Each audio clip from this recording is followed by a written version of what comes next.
Ladies and gentlemen, welcome back to another classic episode of The Family Album. For those just tuning in, I'm your host, AJ Tenari. And I'm your other host, Matt Glass. This is a show where two dudes talk tunes. How you doing today, AJ? I'm doing just fine, my slimy slizzard. How are you? Ah, pretty good, my gargantuan gargungabog. I don't even know what I just said. That was beautiful, man. I think I just offended like a multitude of people. That's okay. We got hobbits, add gargongabongs on the list, you know? Wait, that's a lake. That's a lake, I think, in Florida. Lake Gargongabong? Oh, shit. Oh, what is it? That's where Boston Ass lives. That's right. Yeah. No, there's like a lake. It's like Lake, oh, geez. I'm going to have to find it and show you later. It's a huge name. But I'm doing very, very well. We have a very exciting episode for you guys today. We do. We're back to the classic format. So just two albums this week that we chose for each other. Oddly, I feel like our albums this time around were oddly similar. They were. They had, it's interesting you bring that up because I looked on Spotify and they're so similar that they're only 1 second apart according to Spotify. Like in album runtime? I just realized the entire audience just heard me swallow into the microphone. And they loved it. I'm having coffee, ladies and gentlemen. Yes, it is early in the morning once again. The best time to record a podcast. Let them, don't ruin the immersion, Matt, all right?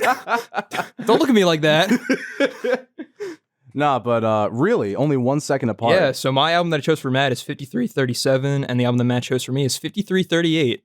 That is wild. I know. I mean, actually, that's pretty crazy. Because, like, when I was listening to my album that you gave me, I was thinking the whole time, like, wow, I really love how similar this is to the other album. Yeah. No, but AJ, what was the album you gave me? So the album that I gave Matt this week is, honestly, I gotta say, probably one of my favorite albums of all time, and that's Selling England by the Pound by Genesis. Genuinely, I was really surprised with how much I like this album. Yeah. Because you had prefaced this to me putting it in the same light as Led Zeppelin 4 with the prog rock scene. Specifically Stairway to Heaven. And honestly, I like this album way more. Hell yeah, man. Than Led Zeppelin 4. I'm glad to hear. It was really, really cool. It's one of the pillars of the prog rock genre in terms of its sound and its style and its influence. So like it definitely deserves all the hype that it gets. So I'm really glad that you liked it. I really, really, really did. But AJ, tell me a little bit about this album. Give me some background if you can. So as historian, it's my job to give you all the facts. So Selling England by the Pound is by the English rock band Genesis, released October 13th, 1973 on Charisma Records in the UK. And Genesis was formed in 1967 with the classic lineup that we'll be discussing today consisting of Peter Gabriel on vocals, Mike Rutherford on bass, Tony Banks on keys, Steve Hackett on guitar, and Phil Collins on the drums. God, he really kills it on these drums in this album. I know, dude. It is, I feel like, honestly, they made the whole album for me. Like, low key. Yeah, I feel like it really just kind of like brought everything together, especially with like the different polyrhythms that he would do. Yeah, and all the strange time signatures that just manages to like complement the keys so well. Absolutely. Yeah. Nah, it was really, really, really well made. Yeah. I enjoyed it. Like people don't really think of Phil Collins so much as a drummer because, his solo career, and he took over for Genesis 2 years after this album was released, or 3 years.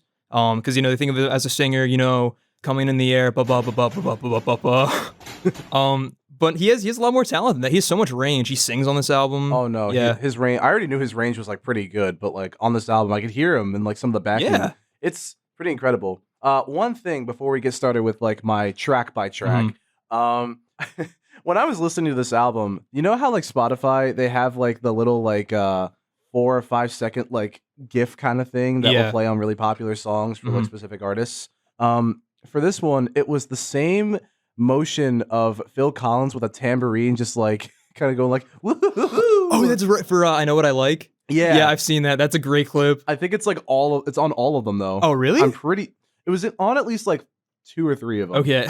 So it was like, oh, there's Phil again. Easy. Oh, play that tambourine, Phil. Taking a little slurp break. God damn it. All right. So Selling England by the Pound.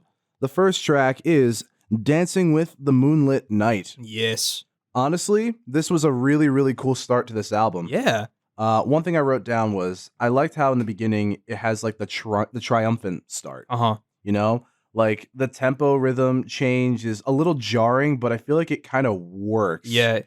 it's complex, but with the complexities, one thing I kind of like that I think I hold in the same vein as Steely Dan Mhm. is that there's a lot of stuff going on, but it doesn't seem to overpower each other. Yeah. And I think that's really, really cool. It seems like a really organized jam Yeah, it's sesh. very balanced. That's kind of the whole vibe of the Mhm. album, but at the same time, like it really works Yeah. musically and like dynamics wise. I feel like it really, really works somehow. Like, everything is there for a reason, and, like, nothing ever, like, overstays its welcome. They know when to change, and they know, like, I guess, like, when to, like, bring it up and to take it down. The little hints of like medieval themes Yeah. is really interesting. Mhm. It's they do a really, really good job of making it like medieval sounding.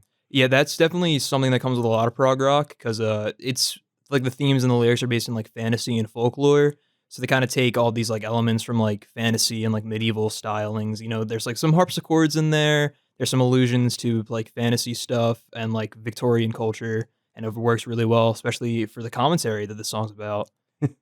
I had said it made a good job, or it did a good job rather, of making it sound like a medieval sort of like story Mhm. or a baseball stadium. Yeah. There's a lot of organ, but I appreciate a lot of organ. It's like it really does sound like freestyling, but it's It's, like, controlled. yeah. Yeah. Nah, the lyrics definitely had some like thought out like Like, plan to them. yeah, like, this whole song is commentary on the state of England at that time, 'cause, Peter Gabriel, he had, like, a loss of British pride because of the corporate greed and commercialism that was happening around that And time. like the influence of America, right? Yeah, I remember reading that Mhm. because I think I actually wrote that down in one of my other track listing Yeah. songs. But yeah, dancing with the Moonlit Knight, it was fun. Great way to start the album. It also has, like, it takes on, like, a bit of, like, a musical journey. There's so many different sections that happens. The little, like, halftime drop after, like, the first little jam interlude is awesome before coming back into the verses. It is pretty I cool. love that part. The riff was very interesting to end on. Yeah. That was one Oh, yeah, thing. the little, like, the super, like, soft melodic thing, and that actually really helps transition to the next track, I think, really well. This track I actually really, really enjoyed. I Isn't this love like this the track. single? It is. I see why. I know what I like in your wardrobe. Mhm. The lyrics were very relatable. Yeah. So I love this song so much. Basically, for those who don't know, it's about this burnout who has like a lot of potential, and like everyone tells him to like get his act together, but he just wants to mow lawns for like his living, and like fucking go for it, dog. I feel like overhearing a lot of conversations too is Yeah. like a huge part of just existing. You Yeah. know what I mean? Mhm. It's such a weird like thing that we all kind of do either intentionally or like Yeah. unintentionally. But like it's just so interesting because I feel like this is one of the most like life songs Yeah. ever. hmm It was weird. Like the theme was a little lost on me at first until Yeah. like you started talking about being a lawnmower, Mhm. like you kind of said. The chorus was really, really fun. I know, dude. Peter Gabriel's vocals on this is so fucking good. No, absolutely. Yeah. I very much enjoyed the chorus. The music reminded me of the middle of like Abbey Road. Okay. Like overall, the synth Yeah. elements I feel like are just Yeah. really there. hmm I wonder if there was like some influence, possibly. It's been compared to a Beatles song a lot, so possibly because this came out like 3 years after Abbey Road, so it's definitely possible. I feel like because Abbey Road I think was like the late 60s. I think it was 70. I could be wrong though. Was that 70? It was either 69 or 70. I wonder.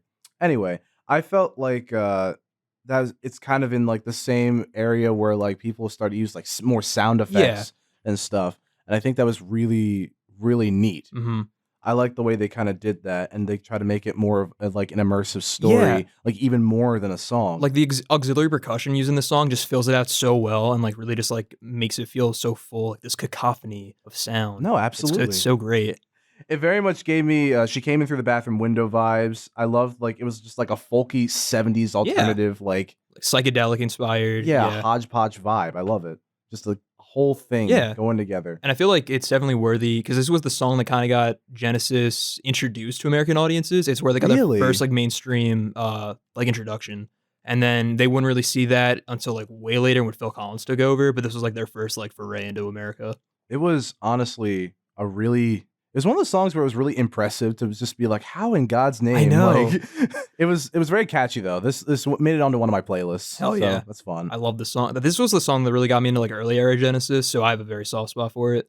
The cinematic beginning, I wrote down it has cinematic beginning of movie vibes. Yeah, because it has like the kind of like the ambient, like rising tension tone. You hear the lawnmower in the background, and then Yeah. it's the same thing at the end.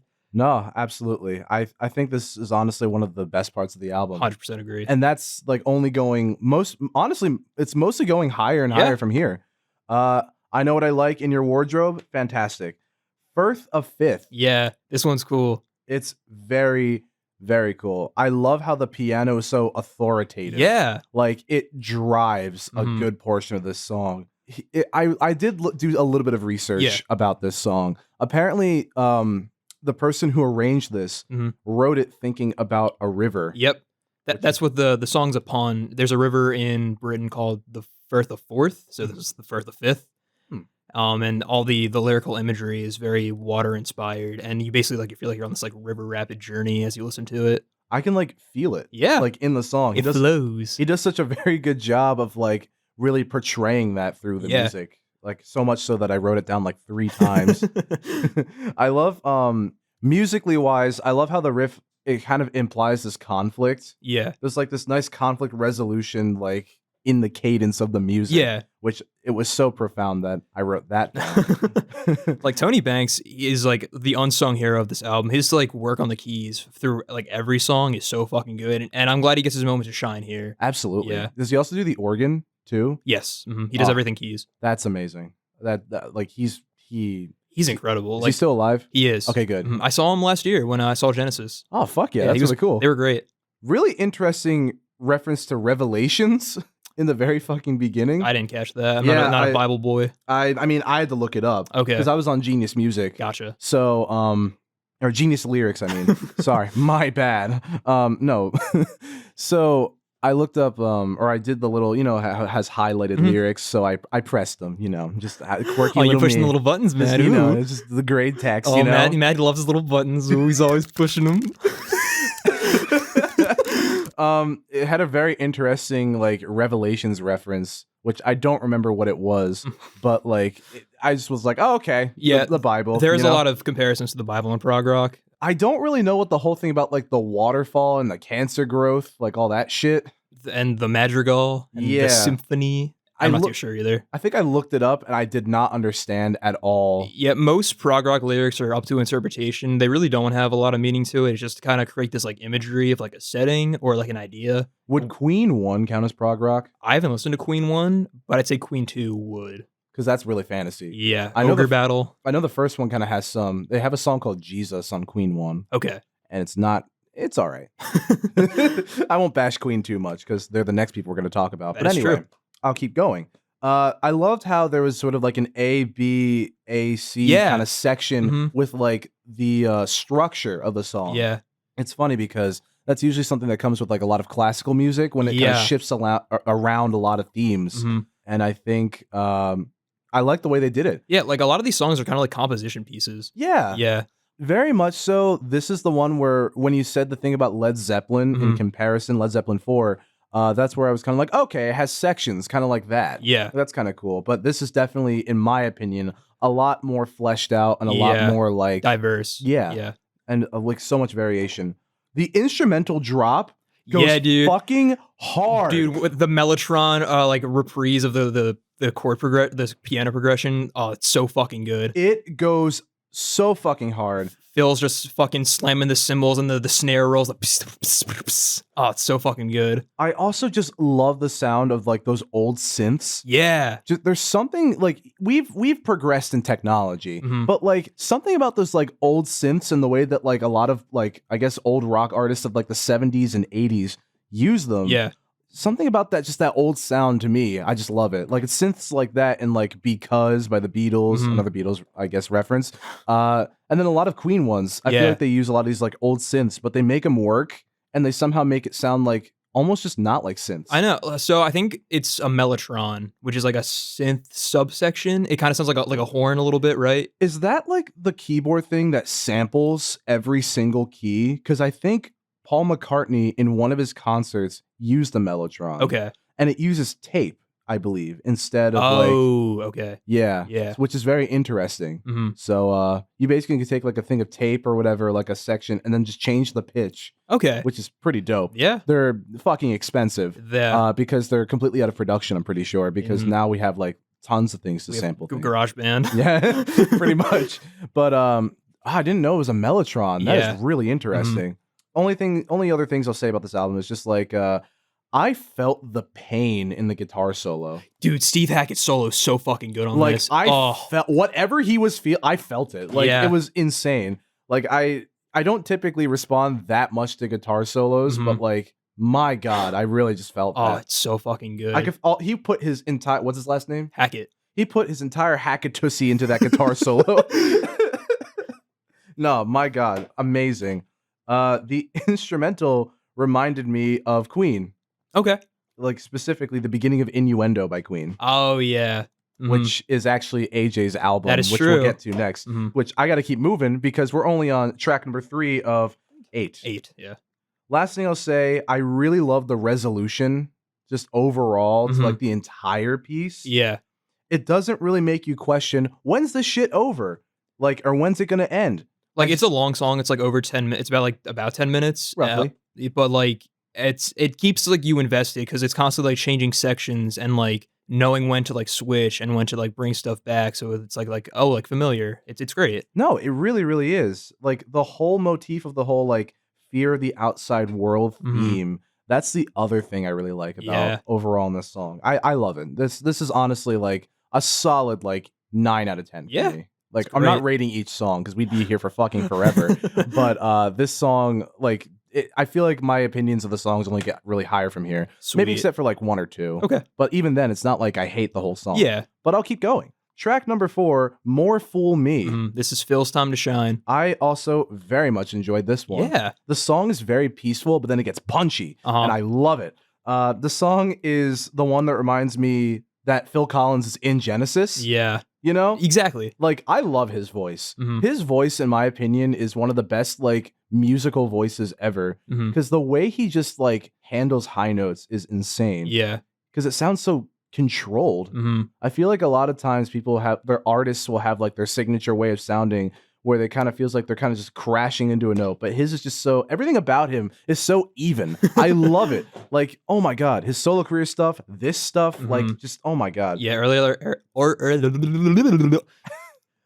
era Genesis Phil Collins is very good. Even like the first album he was on, he was singing. Like because they like just like saw that potential in him. And once Peter Gabriel left, they just threw him on lead vocals and were like, fucking do it. You can do it. We've seen it before. God fucking damn. Well, he does a great job. I won't say any more musical pretentious bullshit on this piece because all I got to say is it's honestly one of the best on the album, in my opinion. Really not much to say. It's a really good acoustic, very traditional lyrically. It's not very prog rock. It's just about like a failed relationship.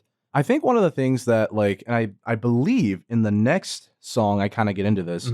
Part of the reason why at first I didn't hate this album whatsoever, may I preface. I really enjoyed it. I felt like I was taking on a little bit of a journey here. But I feel like a lot of the lyrics were a little lost on me. Yeah. But it was intentional. Yeah, because that comes with the territory. Yeah. It's an ode to old England, which clever. Yeah. Because they were too worried about appealing too much to American audiences. They made a lot of the lyrics sound a bit more like ye old English. Yeah, there's also tons of reference to British culture that's just like completely lost on Americans, like green stamps, like Wimpy's. It's like a restaurant in Britain, selling England by the pound. Of course, yeah. They also do they mention the Thames a few times too, like the river? Not that I recall. Probably. I know they mentioned like Romeo and Juliet and like Elizabethan theater because I remember I wrote something about that down in one of the later tracks. Yeah. But this next track, number 5, the 5th track, The Battle of Epping Forest. This is a fun track. It is. Yeah. It's 11 minutes. It's very long. Holy mother of God. I really love this sort of like marching, like do do do do do. Like it's oh God. That sounded abysmal. I'm sorry. I like how it pans like through your ears. It starts on the left and ends on the right as it like goes on. We should just start doing that for the podcast viewers. Yeah. We're actually gonna do that right now. So right now I'm in your left, and I'm in your right. And now I'm in your left, and I'm in your right. And now I'm in your walls. You can't get rid of him. No, but I really love the little bit of like the resounding like marching like drum riff. Hmm. It's really cool Yeah. how they went all out with it. Hmm.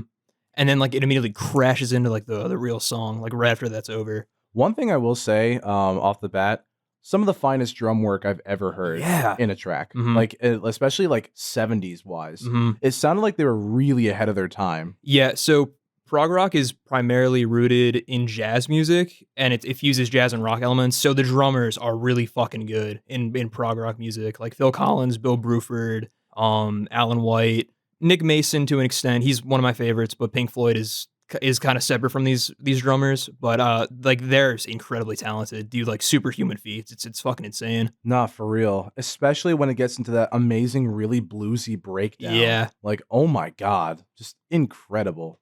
I really, really enjoyed this album a lot. It's awesome, man. The honky tonk piano little section. Yeah, like the ragtime kind. I Yeah. love that's like my favorite kind of like piano. Old piano. Mhm. That's like slightly off tune, Yeah, slightly like offbeat. yeah, like Mhm. just dusty fucking like kind of Yeah. like I fucking love that. Did you like that, AJ? That was my impression of a honky tonk piano. And I sounded like a piano was talking right now. Have you ever seen that video of the piano that like they hooked up like a robot to it and they use all the sound frequencies of the keys to make it sound like it's actually saying human words? I've not. That sounds cool though. It's freaky. Like let me tell you, because if you close your eyes and listen to it, it sounds like what the fuck am I listening to? Mhm. But then like if you read it, like it has subtitles of what it's supposed to be like saying, it's like god damn, Oh. that's weird. But anyway, This song is a really fun story.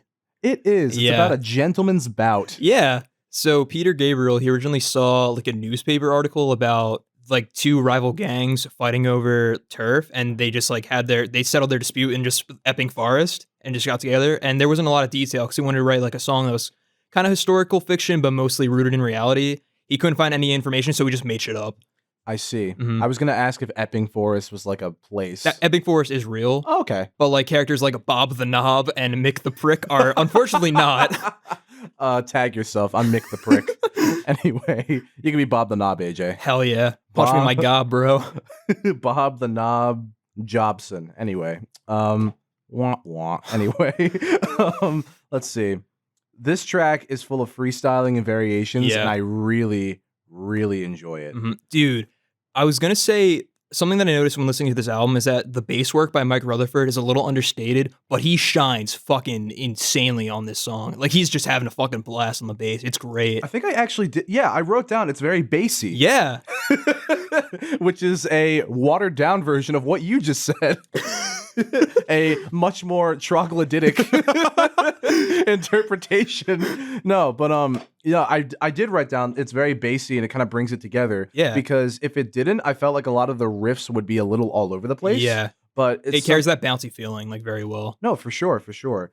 However, the only gripe I have with this song is that it felt like it took an eternity to get back to the chorus. Yeah. Which musically, I'm sure that was intentional.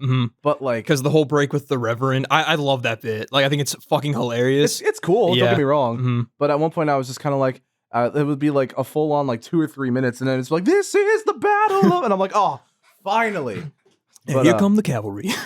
I forgot what battle this was. No, but it's the narration to me got like a little old. Yeah. But honestly, the rest of the track, it's amazing. Do you like how it ends? Yes. With the coin toss? I really, really do.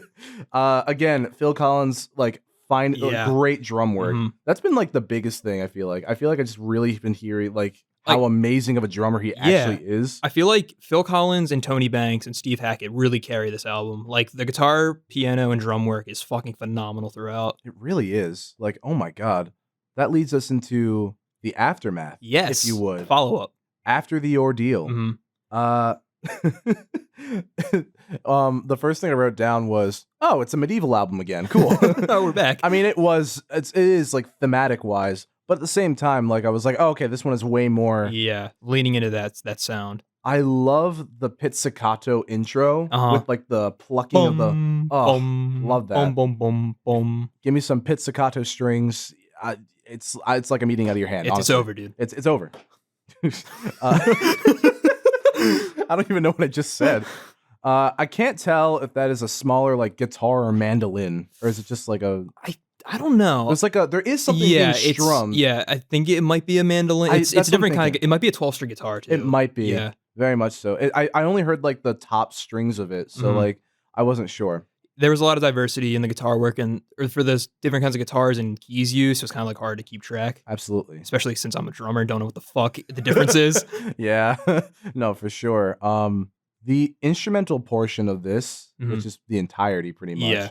Beautiful. Yeah. It has like a really nice lead up where it's just like the strings and the keys and then the drums come in. It feels like really like triumphant and symphonic. I love it. Yeah, it's great. I feel like they just overall, who is their like main composer of like the overall like. I know Tony Banks and Steve Hackett did a lot on this album, and I think Peter Gabriel as well. I think it was those three. God, because like the combined efforts of all three of them really shines. Yeah. Like, oh my God, I'm so impressed. Like they're so talented from like a technical perspective. Like it's fucking insane. It really, really is. Again, Queen vibes. Yeah. I love it.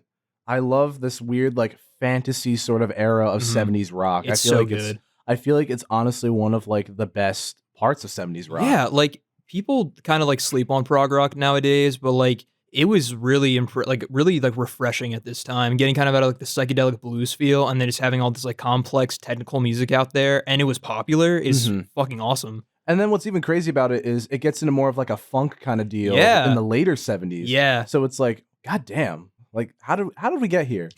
You may find yourself. This isn't my beautiful song. No, Bob the knob. Mick the prick.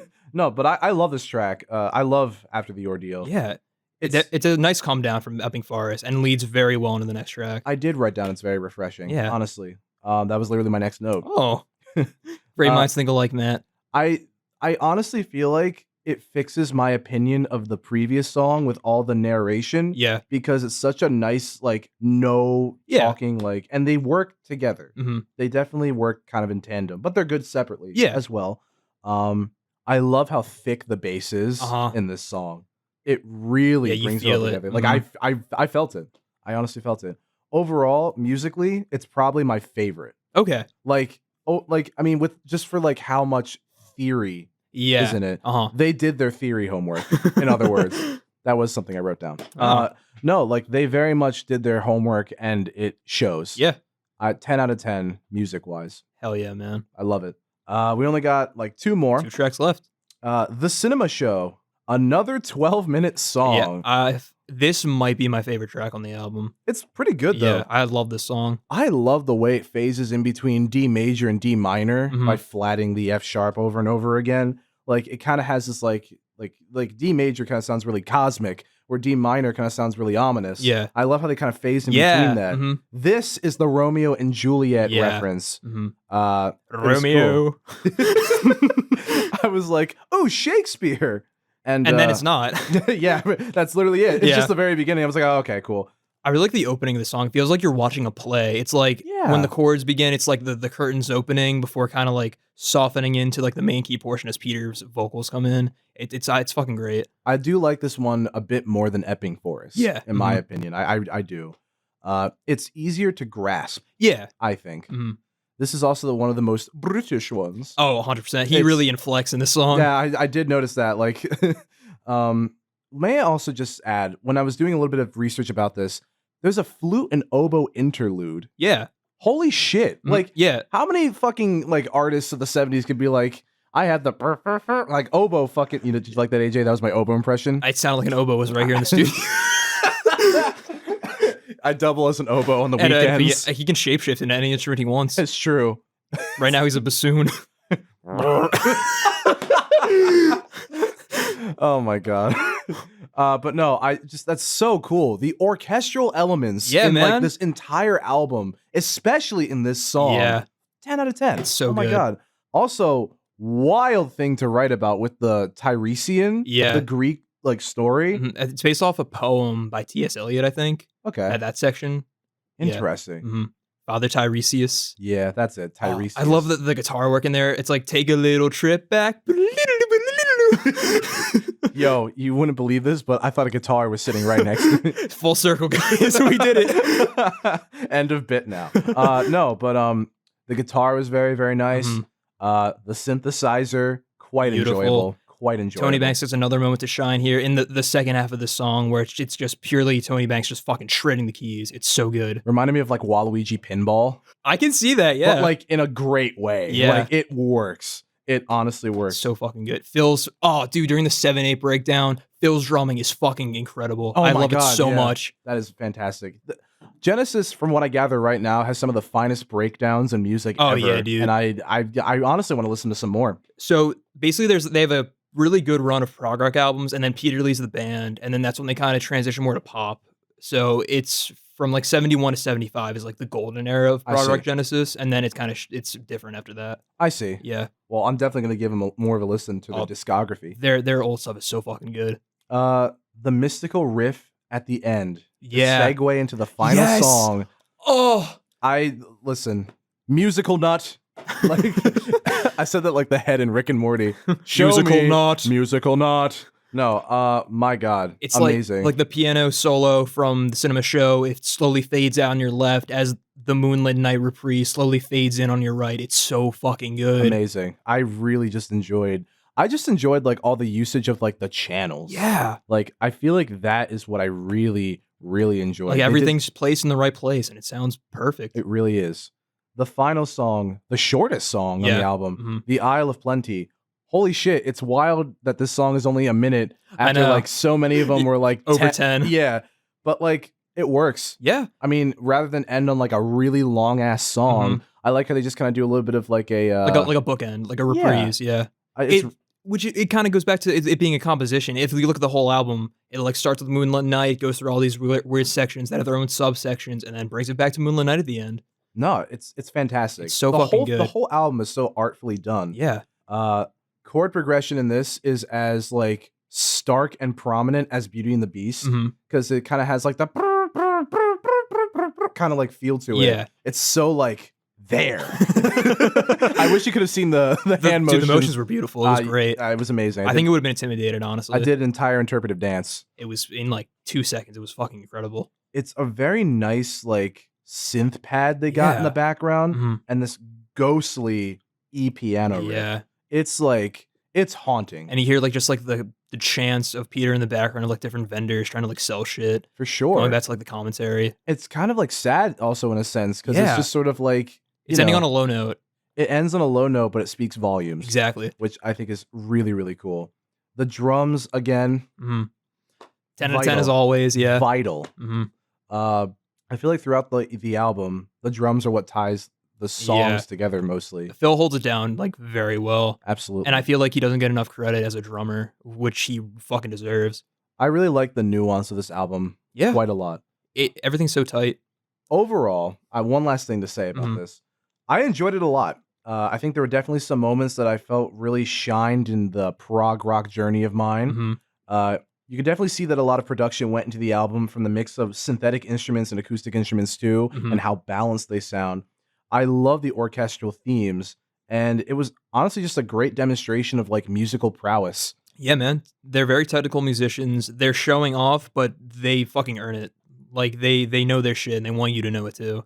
I think the only thing I didn't really love about this album was the fact that it was just very British. Yeah, but that's kind of the point. It is the point, so I can't be that mad about it because at least they do it well. Yeah. No, definitely pretty good like 70s English rock. Definitely a great intro to prog rock. As I said, it's one of the pillars, along with like In the Court of the Crimson King or Thick as a Brick by Jethro Tull. Could be future episodes maybe, but I'll cool it on the prog rock for now. No, that's okay. I mean, I'm always down. So all right, you bring it, I'll listen. Stay tuned. Family heads. What do we call you? Albumites. I was about to say that, but I don't know. Family members. Yes, that's good. Actually, that's not bad. That's not bad at all. All right. Overall, I'd say A tier. A tier? I very much enjoyed it. Nice. Just like, I mean, I don't know. Like, it's not the fact that like anything decreased it from being S tier. Yeah. It's just not really like my genre of music. I gotcha. But A tier, and I give it 43 out of 47 pounds of English beef bone ribs. I thought you'd enjoy that. Dude, I had 44 out of 47 English ribs. Holy shit. But yeah, that is Selling England by the Pound. I have rambled on enough. I guess for my final thoughts, again, it's one of my favorite albums of all time. 10 out of 10, S tier. I'm gonna try not to bring too many of these S tier albums in here. I feel like it's getting, or I'm not bringing as much diversity, but I wanted to talk about this album because I really fucking like it. I like when I bring either an album that AJ really likes or an album that he fucking hates. I like having the peaks and valleys. For me, there's really no middle ground. It's either I really like it or I really hate it. Hey, honestly, that's fine. It's fine, honestly. The fact that you listen at all, it's the sign of you being a true friend. That's all that matters. Now, AJ, I wasn't the only one. You know the format. We've been here for God knows fucking how long. Dude, we were trapped in the studio, man. Exactly. After last episode, the Hobbits just fucking caved us in. It's true. We had to eat Tom. That's why he isn't here.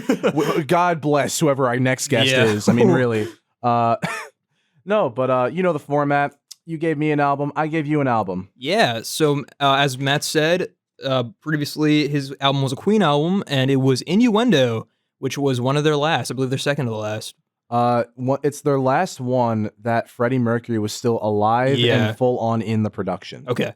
Yeah. 1991. Rest in peace, soldier. He died very shortly afterwards. Yeah. Which is really sad. It's a really kind of nice like piece to end on, like this album. Is. Yeah. I feel like it's great.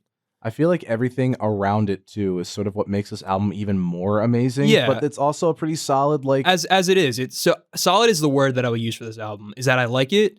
It's not one of my favorites, but I respect it. All right. Hey, it's okay, man. Shut the fuck up, all right? All right, so Innuendo by Queen. This album was released in February 4th, 1991 on Parlophone Records in the UK and Hollywood Records in the US. For those who don't know Queen, you're a fucking idiot. Exactly. Queen was formed by members Freddie Mercury, Roger Taylor, Brian May, and John Deacon. And they're one of the most iconic rock bands of all time. They had a movie made after them called Bohemian Rhapsody, and I hear very mixed things on it. Yeah. Only thing about that movie that like I feel like is the issue is just the fact they mix up their dates and it's a biopic, so it's like, why? Yeah. Also, I hear the editing is fucking terrible. It's not horrible. It's very much like student film in some sense. I did rewatch it like a week or two ago, and it can sort of seem like a student film just a little bit. Okay. So general thoughts on the album, as I said, is very solid, but a couple times it falls into the pitfalls that like legacy bands during this era were kind of falling into, such as like Motley Crue and Aerosmith, where like there's cliches of like late era legacy band music where it's kind of like, ooh, this is not going to age well in terms of like production wise. Not as frequent as those bands, but there's just like little moments on here. I can see that upon re-listen. I also re-listened like a couple days ago. Yeah. Fucking go ahead, man. All right. No, there are definitely some like editing choices, like a lot of like throughout the whole thing. Drum machines, really like uplifting in quotes synthesizers. If you know what I mean. If you know the sound, you can kind of figure what I'm talking about. Yeah, I know what you mean. And also just some conceptual cliches, which we'll get to in a couple tracks. AJ, what is the first track of Innuendo? So the first track is the title track, Innuendo, and I think this is a really cool opener. It's very interesting and very different from the normal Queen sound that you're used to. Absolutely. I feel like this is sort of one of those songs that has like an A section, B section, C section. And no, I think it definitely, the complexity of the song is something that I really, really enjoy. Yeah, it definitely, like prog rock, it has different sections, and it kind of does different genres within those sections. It's got like a flamenco of like... That's the highlight of the song for me. I love the flamenco break. And then after it does that, it does like the heavy metal, the bottom, that part. What I love is, so they had to bring in a guitarist by the name of Steve Howe, I think is the name. Steve Howe's on this? Yeah. He's from Yes, the band Yes. Yeah, he does the... That's him? Brian May couldn't do it. I didn't know that. So fucking cool. You didn't know that? Yeah. No. Brian May does that like really like overdriven like guitar like riff toward the end. But he does like the more like technical. Oh my God, that's so fucking cool. Yeah, he came in to visit and then Brian May was upset because he couldn't do it. So he was like, "Can you do it, Steve?" "I'm sorry, could you do it, Steve? I'm British." Sure, Brian. And then he said, yes. Like the band! But yeah, Steve Howe. I didn't know he was part of the band, yes. Yeah, dude. I saw him live a few years ago. Holy shit, that's really cool. It's during their 50th anniversary tour. It was very, very good show. Awesome. So yeah, overall, Flamenco is a great opener. Now, Innuendo is a really interesting opener. After the flamenco part, there's kind of like this symphonic break where it's like, you can be anything you want to be free. It is a real, like, lyrically, that is the only spot where I'm kind of like, what? Like, it really have you heard of the band 10cc? Yes. It reminds me a lot of their work. And this album specifically, I feel like it's influenced a lot by 10cc and the band Sparks. I noticed that a lot through different tracks of this album, especially Innuendo and a track later. But like that's what like really kind of like rung in like my head. I was like, oh fuck, this is fucking 10cc. Whoa. That is like, it's weird because there's like a Christmas song that has like the same like do do do do do do. Yeah. And I'm like, and every single time I listen to that, I always think, oh, it's there it is. Innuendo. No, but I do like the amount of like different sections there are. It's like a weird, I don't know. I kind of like the be free with your be free. Like I feel like that's kind of a nice like segue into the really like crazy sounding part. Like the drop goes kind of hard. It's fucking incredible because it basically kind of starts out with like this 90s almost hair metal sound at the beginning with like the uplifting synth, as I said, before we go into the flamenco break, then the 10cc stuff, then like the metal stuff, then back to the A section with the 90s shit.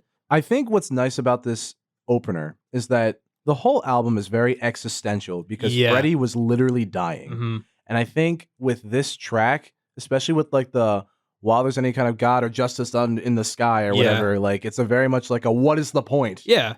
It's very much like a cry out into the heavens, which I feel like Innuendo just kind of is. Yeah. So it could have just been the delusions of Freddie as he was, wafting away into the afterlife. That was really sad. I feel kind of bad after saying that. No, it could have been just like sort of like whatever was going on in his mind. Yeah, what he was feeling. Like honestly, it's such a great opener. It is, in my opinion. It definitely sets the tone for the album. For sure.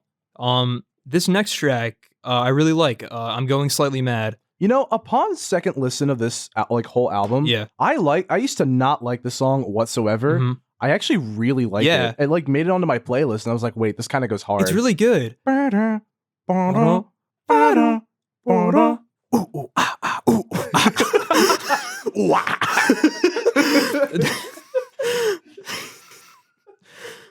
Guys, we don't get funnier from here. Like, I hope you know that. No. We just kind of, we're just two friends who find each other funny. Yeah. So we expect y'all to find us funny.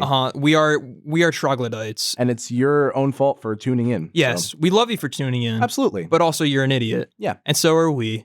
You're an idiot if you think it's going to get better. Family album. C tier. Anyway.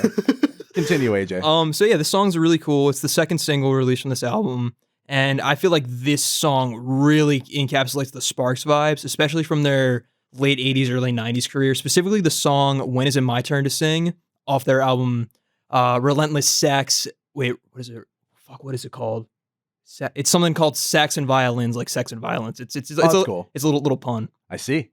But the song is really, really fun. It was really grinding my gears. Like, what does the song remind me of? And then like halfway through, it was like Sparks. And I was like, I like this song a lot now.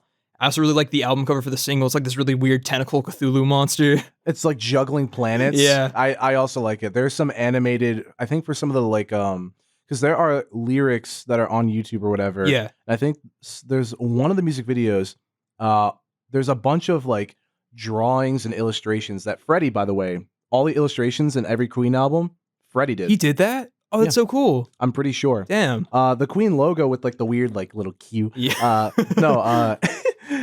Freddie did that himself. And like the crest with like the lion and the griffin, he did that. Oh, shit. He studied graphic design in college before he became like a singer. The Queen. Damn. Like, fuck yeah. No, he's very artistically gifted, like on many fronts. Yeah.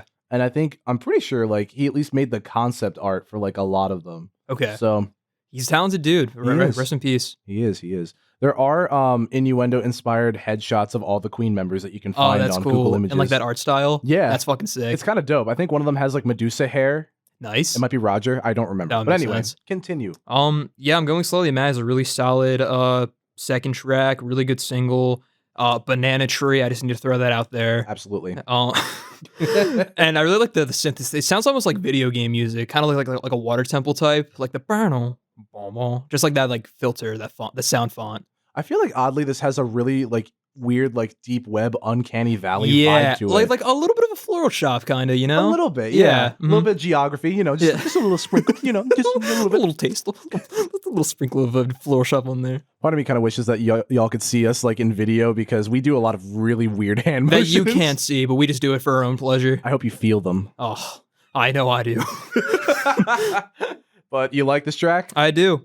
The next one. No. This song's goofy as fuck. It really is. This song's called Headlong. It's the third single on this album, and it's a Styx song. Yeah. Do you know the band Styx? I know of them. So little side story. I was a big Styx fan in high school. And my teacher bullied me for it. God damn. But it's okay. That dude looks like a fucking frog. So what's he doing now? Where my frog is at. But yeah, so this kind of took me back to like my high school days. It really reminded me of a Styx song. A lot better than a regular Styx song, but Styx nonetheless. And Matt, how many times has this happened to you? You're going to the laundromat. You got a fucking sack of old soiled shirts in there. You try to dump your laundry in the machine. There's fucking soup in the laundry bag, dude. Listen, if I had a nickel, Hoop diddy diddy. Hoop diddy diddy. Wait. Diddy diddy. Diddy diddy. Good Lord. That was a reference, if y'all did not know, that was a reference to Jack and Diane by John Cougar Mellencamp. Oh man, what a fella. Anyway, yeah, the lyrics upon re-listen, definitely, I don't remember them being that wild. Yeah, they're all over the place. With a white hot lady, whoop diddy diddy, whoop diddy do. Like, I do think the chorus goes Russian headlong. Yeah, the chorus is fun, and then I like there's nothing, you nothing, like that part. It's fun. It's fun. It's very much like it's a punchy song that I feel like it's corny, but also kind of needed. It's kind of like a novelty song. Yeah. Yeah. It's kind of taking Queen back to their like arena rock days, but like really leaning into like the cliches. It's a fun song, but nothing as impactful as the first two. I think very much they wanted to have one song that was arena rock and stadium rock because that was Queen's whole shtick for like a while. Mm-hmm. All right. No, but stadium rock, at least for their concerts, that was like their whole thing. We will rock you. Yeah. Bites the dust. We're the champions. Yeah. Even Boheme. Like, honestly, I feel like that's their whole thing. So I think they wanted like a song that really was just sort of like because he couldn't go and perform in stadiums anymore. Yeah. And he didn't really want to toward the end of like his career when like before he went solo. He kind of was sick of the album tour format. So I think he really wanted to give his fans something that was like really rowdy that he could just be like, whoop did it, like really like really much so. So I feel like that's part of the reason why this is such like a really like, a goofy song. Soup in the washing machine. Soup in the laundry bag, dude. Fucking every fucking day, man, with this goddamn soup. Man, the soup in my laundry basket. I got broccoli and cheddar in my shorts. Fucking hell. So, ladies and gentlemen, that's Headlong. And I like my Headlong, if you know what I'm saying, fellas.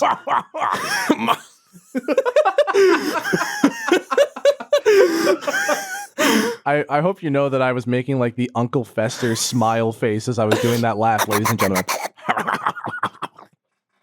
So this next track, segue. This next track is called "I Can't Live with You." It's another single. All the singles are pretty front loaded on this album, but it's fine. It works. I like the feel of the song. Again, it's more like an arena rock type thing, not as much as Headlong, but I really like the syncopation of the whole beat. The bum bum bum bum bum.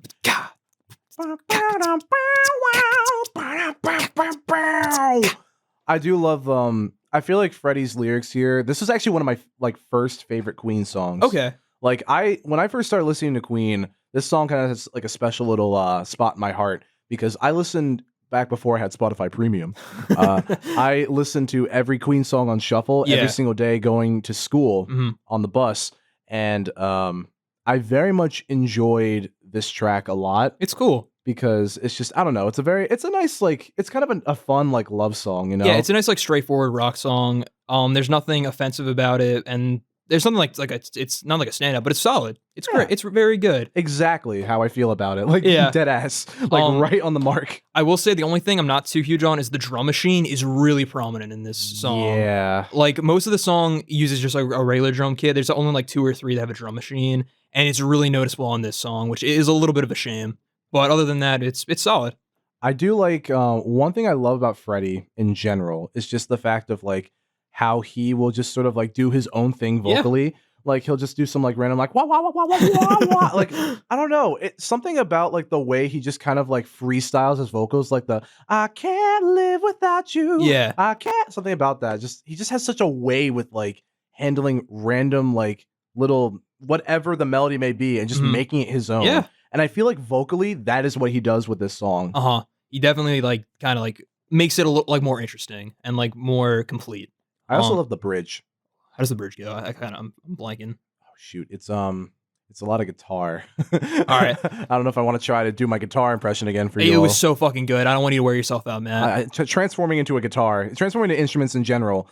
You can only 3. do it 3 times before a long rest. It's just how it works. Not the D&D reference. But I think honestly, your opinion of that song is very fair because the drum machine is very prominent. I do agree. But this next track is pretty cool. Don't Try So Hard. He put his entire soul into the chorus. Yeah, bro. He fucking goes like as high as he can. It's honestly one of the highest I've ever it's one of the highest ranged like vocal songs I've ever heard of Freddie sing. Like it's great. It's impressive. It is. Like this song again gave me 10cc vibes, specifically from like the verses, kind of like the blank space with the more ethereal vocals. Yeah. Specifically on the album How Dare You. That's what I was like really thinking of. And I really like how it builds up, kind of like it's like a slow burn before it hits right in the chorus with the drums and Freddie just fucking screaming his heart out or singing his heart out. I really like the ascending guitars before it has that nice little key change. That's fun. And then it like about like halfway, it does the dancing with the Moonlit Knight, like a little breakdown. It sounds very similar. I was like, whoa. You know what? I can kind of now that you mention it, like I didn't initially think that, but now that you mention it, I can definitely see how it sounds like. It has like that the halftime break, the boom boom, like that part. It's fucking cool. It is really really interesting. They really went like they went a lot of places with this album. Yeah. I think it's just to show themselves off, to be honest, and I think they do it pretty well. It's a very nice like decrescendo, like a nice end of their career. Innuendo, decrescendo. It rhymes, so I'm right. It's science, ladies and gentlemen. No, but I think with this song especially, I love the way that like because Freddie does all the synths. Okay, he was the keyboardist and the pianist and all that stuff. He did like all the synths pretty much. I love the way that like it kind of sounds cinematic, and you can kind of get the cinematic feel on one of their other albums, which was for another they did an album that was like basically the soundtrack to a movie. I think it was Highlander. Yeah. It's called A Kind of Magic. Not one of their best, but I definitely recommend giving it a listen. It's got a lot of different cinematic like rock vibes, which the Highlander, like I forget if it was a TV or a movie, wild, by the way. I looked up some clips and I was like, Jesus Christ. It's this dude that like I think he's like immortal. Oh shit! It's wild. It's a wild premise. I think then Queen's there for some reason. Absolutely. The dude from Highlander is in one of the music videos. They have a song called "Princes of the Universe," and it's pretty dope. Not gonna lie. All right. But besides the point, I feel like what's nice about this album is that for me, because A Kind of Magic has a lot of like my favorite songs. Not my favorite album, but a lot of my favorite songs. It was very reminiscent of that, and I feel like this album is almost like a sister album to that one. Okay. Oddly enough, with all the synths. Yeah, that's cool though. I'll have to check it out. But yeah, Don't Try So Hard, very solid song. And now we move on to one of my least favorite, Ride the Wild Wind. Yeah, this one was never my favorite in general. I don't know why I said like I put the T on favorite. Favorite. You're turning into Peter Gabriel, dude. Oh God, Matt, your teeth, no. Ah! I don't know what that noise was.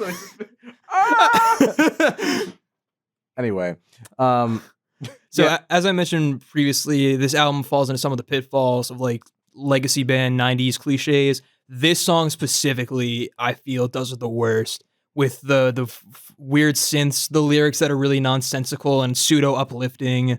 And it's also apparently a sequel to I'm in Love with My Car, so that automatically makes it worse. Yeah, that I hate I'm in Love with My Car. It's like the only blemish on A Night at the Opera. Yeah.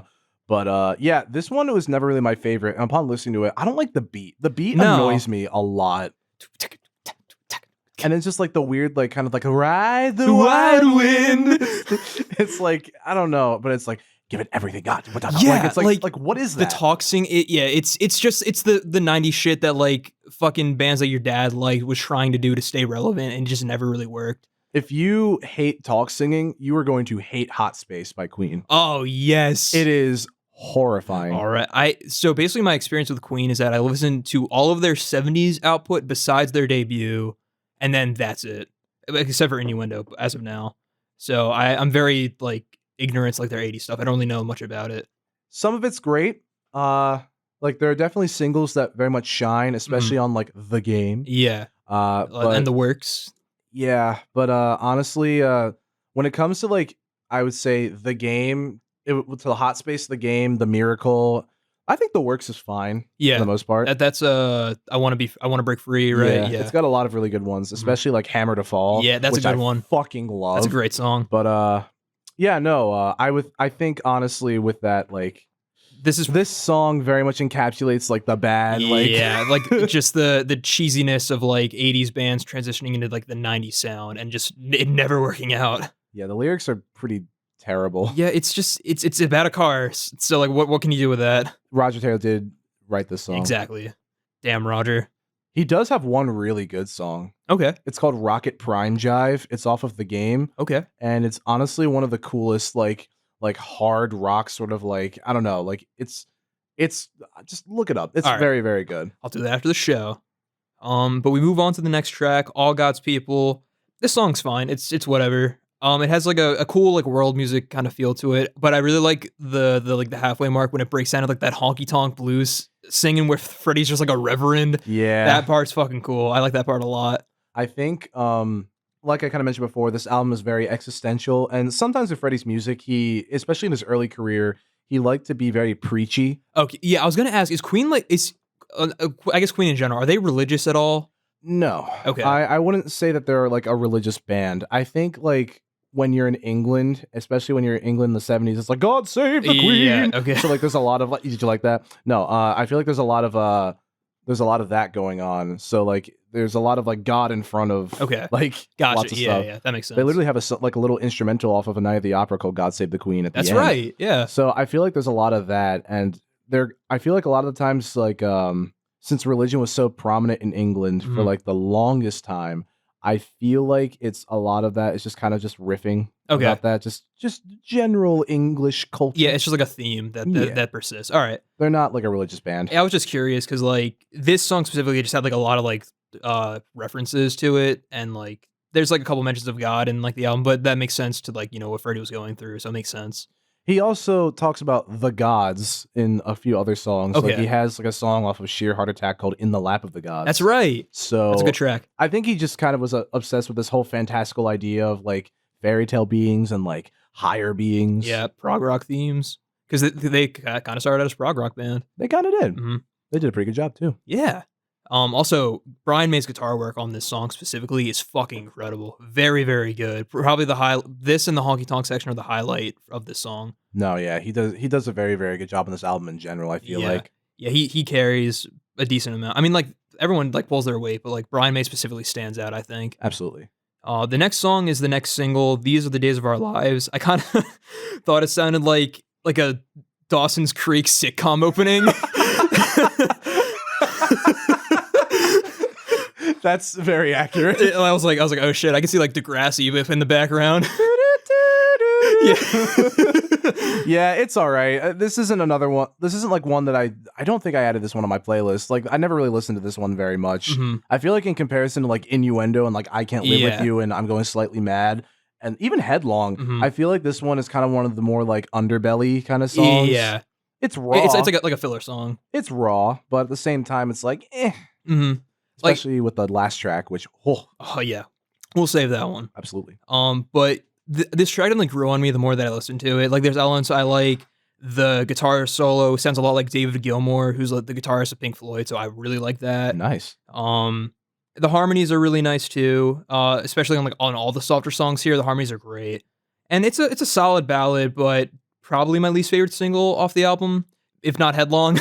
I didn't even know this was a single. It was, which I was very surprised by. Wild. Mm-hmm. The Wild Wind. Yeah, ride it, coward. Do it. You fucking won't. But next track, Delilah. This song had me confused for a little bit. Yeah. Because there's one, I'm like, oh, it's like, it's a fun little, bouncy, jammy little love song. And then there's a lyric about pissing on your Chippendale suite. And I was like, let's run that one back. I'm sorry, excuse me? Yeah, I didn't know that for the longest time either. It's about a cat. It is his favorite calico cat. He had 11 of them, but shit. Oh yeah, he had a huge mansion just like full of cats. But yeah, Delilah was the name of his one cat. I remember I had never really listened to the lyrics of these songs before because when I was like in high school, I was like, yo, these rock instrumentals. But then like, honestly, like this one's okay. It's cute. I think it's very Freddie to just sort of be like, I'm going to do whatever I want. I'm Queen. Like, you know what I mean? Like, I'm Mr. Queen. Oh, wait, sorry. His teeth. I'm going to do whatever I want. I'm Queen. Freddie Mercury in the studio, ladies and gentlemen. Yes. I kind of basically what I said. This song's like a shitpost. A little bit. Like it's also one of my notes was Catboy Freddie, Catboy Brian, because he goes meow. Yeah. Fun fact about Delilah. The meow part that was done on a talk box with Brian's guitar. The meow, like that shit. Because he does that with the guitar too. It's Catboy Freddie and Catboy Brian, the ultimate combo. The guitar, like he runs the guitar through the talk box. Yeah, and he makes the like the meow. Like it's weird. I don't know. It is a shit post. It's admirable because it's like Freddie was very much sort of like an I'm gonna do whatever I want kind of guy. But like it's a nice gesture and it's a cute song, but it's whatever. Not my playlist like go to. It's not even on my playlist. I don't think. It's just goofy. Yes.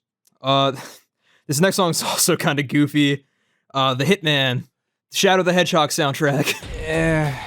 Again, not really one of my favorite ones off this album. It's all right. Yeah. It's like a fun novelty seeing Queen do metal. Yeah. But like other than that, there's really nothing to stand out about it. It is also again falls into like the 90s trope of this time from more of a conceptual standpoint. There's a lot of like lyrics about being really cool and being a badass, just so like you'd stay prominent, especially on shit like Motley Crue. But Freddie Mercury saying, "I went to the Hitman school," that doesn't really make me think you're cool, Freddie. No, quite the opposite, actually. Yeah, what the fuck is a Hitman school? I don't know, but are they taking enrollment? Because kids don't go to college when you can get your degree in assassination. It's funny because there's an anime called Assassination Classroom. I just watched it, and it's wild. Maybe this is what Assassination Classroom was based on. Was the Hitman by Queen? Maybe the Assassination Classroom was the friends we made along the way. Exactly. Guys, we cracked the code, and thanks for joining us on the Family Album. It's been a fun run, just. But yeah, I agree with you. It's very much a novelty song. Yeah. I mean, it's reminiscent of like The Miracles' "I Want It All" by Queen. Okay.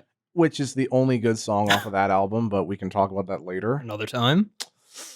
But not really much else to say. It's just it's a whatever track. Just kind of had to be there to fill out time. The next track, I'm very curious to see your thoughts.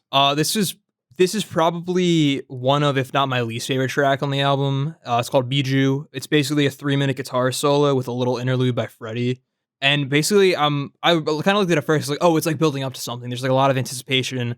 Then Freddie comes in, he stops, and it's just more of the same. I was like, oh, this is kind of a letdown. So the reason why, and honestly, this isn't like, it's a fun, like when you're listening to it on vinyl and you have no choice but to listen to it kind of deal. It's like, oh, this is interesting. It's an interesting record as a whole. So the whole idea behind this song was that Brian May and Freddie wanted to make a reverse structure song. Okay. Instead of like sung verse, interlude, instrumental, sung verse. It's flipped it. Okay. They made it guitar solo, little sung interlude, and then guitar solo. I see. And the reason why it's called Bijou was because somebody in Brian May's life had a pet bird. No, I remember. When Brian May's dad died, his mom was gifted a bird, and she used to call it Bijou. Okay. So the lyrics are like kind of about that. Okay. But yeah, it's all right. It not knowing the concept, I can see what they were going for, and it's neat that they're trying something different, especially this late in their career, which I respect. I feel like it kind of falls a little flat. I agree. It's not my favorite. There's also there's one really weird like Freddie delivery that I thought was funny. It's the lyric, "The rest of our days like two lovers forever," and then Freddie goes, "Yeah." Freddie does have these like really, really weird moments where he just will like say anything. Yeah. You know? My favorite is off of the song "I Was Born to Love You," which was a Freddie Mercury solo release, and then was a Queen like remaster. Yeah. There's this one line where he goes like, "Ha ha ha ha! It's magic!" And then you just hear like somebody else in the background go like, "What?" It's my favorite. Like, that's actually really good. I like that. It's so funny. The song itself is great, but anyway, yes, he has these really weird like Candide like moments where he just talks to the audience. It just like do like random shit. It's so funny. It's funny. I was like, oh, this is just fuck. This doesn't fit, but I like it. But my friend, we get to the last song. The show must go on. I fucking like moshed to this song when I was a kid. Dude, what a fucking closer. It's so good. This song not only is just an amazing like Queen song and song in general. Do you know the whole thing around it? No. At this point in recording, Freddie was so sick with AIDS. Yeah. He kept trying to stumble through the song and straight up was like, "I can't do it. This is ridiculous. How am I supposed to sing it?" At one point, he got a random burst of confidence, took a swig of, I think, either tequila or vodka, and did the whole fucking thing in one take. Holy shit. Really? Yes. God damn. That's fucking incredible. One fucking take. Holy shit, dude. It's the craziest like Freddie Mercury magic story I know. Dude, what a badass. That's fucking awesome. He's a legend. Like, I'm just convinced he's just a legend. There's a statue of him, so it proves it. But anyway, I want to hear your thoughts on it. I really like how this song starts with like the synth keys. It's really like building up that tension and anticipation. It also feels a bit like a play, like the cinema show, but like more of like it's opening up for like a rock concert than like, or like a rock opera than like a play. Lyrically, I love what's going on. Yeah. I love the reference to like the whole thing of like hero's tragedy, love story, the pantomime, which is like another word for a stage, ladies and gentlemen. Like my makeup running, all that stuff. Yeah. I love that. It's a great metaphor for life. Too. Yeah. And I used to use that in hard times in high school. Yeah. Honestly, it's everything, honestly. I feel like it's if it's not the best song, it's like one of the pillars that kind of ties into this entire thing, sort of being like almost like a show. Yeah. It's definitely, it's the climax. It's so defiant. Basically, like, I'm going to do this till I die and you can't stop me. And it fucking works so well as a closer, both on this album and as Queen as a band. It's so fucking good. It's like Freddie's like final, like... It's like a swan song. It's like his like stage bow almost. Yeah. It's incredible. I love the bridge too, like the "I saw the wings." Like, I love that shit. That's my favorite. I also really like on the second chorus when they had like the backing vocal, so it fills in like even more space than the first time. It's so fucking good. Yeah. It's so good. I love the random like the like little thing that happens. Oh my god. Anyway, continue. You're supposed to be talking about it. I love this album so much. Nah, man, I gotcha. Like, it's just a solid album, especially when you have like such a strong opener and closer, and like it really makes this album feel complete. And like this song specifically is like the highlight for me. Like, it's amazing. It's really like a nice encapsulation of Queen's career and a very nice send off for Freddie. And I really enjoy it. It's incredible. I think that combined with the whole aesthetic of the album, like kind of what you mentioned with the opener too, I feel like they're almost like brother and sister songs. Yeah, if that makes sense. Like I always consider Innuendo to be like the second Bohemian Rhapsody. Okay, in my opinion, I can see that. Yeah, either that or Millionaire Waltz, maybe, because that's oh my god. I love Queen, if you can't tell, ladies and gentlemen. Like, they're literally my favorite rock band of all time. They're great. But, yeah, no, I feel like Innuendo and then The Show Must Go On, like, they're just the perfect bookends to this entire album. Like, there's a lot of different, like, stuff that they're trying throughout this album, especially, like, in tracks like Innuendo and All God's People. But ending it with The Show Must Go On, a classic Queen song, is a great fucking choice, and I love that a lot. No, I think they really knew what they were doing, at least with like a few of the songs in the album. Yeah. Like Innuendo kind of like sets the theme of like exploring different things and like the existentialism of life, and then The Show Must Go On goes back to their roots while also encapsulating those themes, and then like showing off like their whole career. It's great. It's a great send off. Yeah. Now, AJ, what did you think of the album as a whole? So I really enjoy this album. It's not my favorite Queen album but that's because the albums that I've listened to, it's all like their great stuff from the 70s. So it's a hard competition. There's really great tracks on here. There's a little bit of the cliches that like a lot of bands fell into at this time, as I mentioned. Some weird technological and production choices, some strange lyrical choices, but some absolute fucking bangers on here. So overall, I give this an 8 out of 10 and either a high B or a low A. Honestly, I respect. Thanks, Matt. No, I think our album selection this week was honestly pretty good. Yeah. Overall. They're really great albums. Nah, I quite enjoyed. I really enjoyed Selling England by the Pound. Sorry, I didn't say England very well there. England. Oh, Peter. No, but I really enjoyed Selling England by the Pound. Yeah, man. I really like the themes. I kind of want to give it a re-listen to some of the tracks. Yeah. It's definitely rewarding because there's like so much to find in there. One of them, I forget which one, made it onto one of my playlists. So, hell yeah. I'm excited for that encounter again. I'm really glad you enjoyed that. I'm really glad you enjoyed prog rock because I was scared you weren't going to like it. So that makes me happy. I was surprised by Innuendo. It definitely took me a few listens to really get it. Like the first time I listened to it, I just wasn't feeling it. But I really appreciate it now as it is. So thank you for showing me some late era Queen, some good late era Queen. I mean, honestly, I feel like that's one of those albums where it's like the album's pretty solid, but it's more like it's not everybody's favorite album, but it has a lot of people's favorite songs. Yeah, like it's definitely a good example of a finale album for a band, even though it's not technically their finale album. It's like considered, right? It's pretty much. Yeah, like it's a phenomenal demonstration of like a career encapsulating album. Well, I think that just about does it for this week. Ladies and gentlemen, as per usual, I'm your host, AJ Sonari. And I'm the other one, Matt Glass. Thank you for listening to The Family Album. We will see you next week. Peace.